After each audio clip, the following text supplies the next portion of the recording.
For this exercise, you're going to go into a retraction and a little bit of a nod, and just take your fingertips, press into the chin, or if you have a jaw issues or this is uncomfortable here, you can try right above the nose like this, pushing backwards.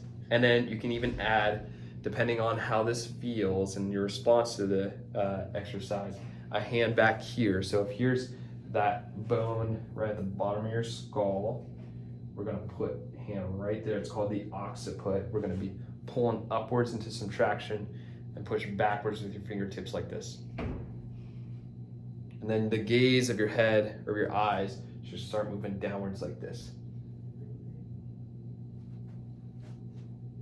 And we're just gonna hold that position.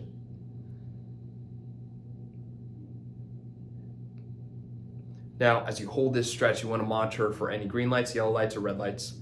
Green lights, things get better, things are better afterwards. Certain things that were painful, certain tests that you had that were painful before are better afterwards. Yellow light is no changes, means you can keep going with it, but watch out for red lights, and red lights is things get worse as you go. That's a sign to stop the stretch because things will continue to get worse as you do more repetitions, but it's not always a bad thing.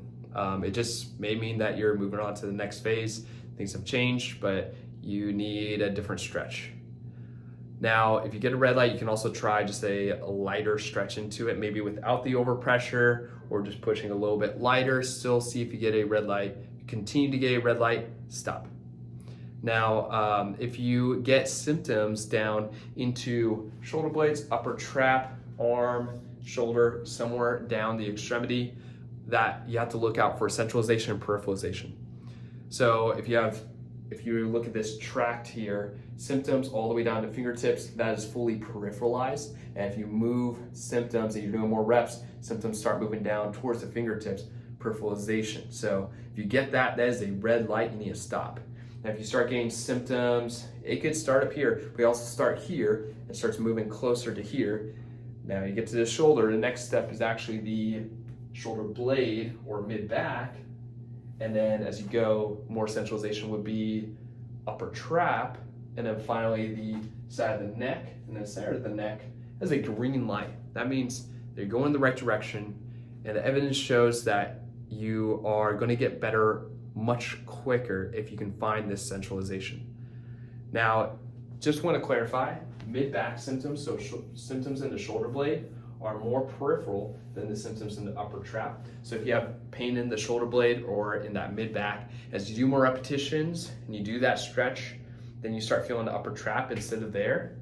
That is a sign of centralization. Keep going. So if you have symptoms at the side of the neck, and then after a while you have it at the center of the neck, again, a sign of centralization. Keep going with the stretch.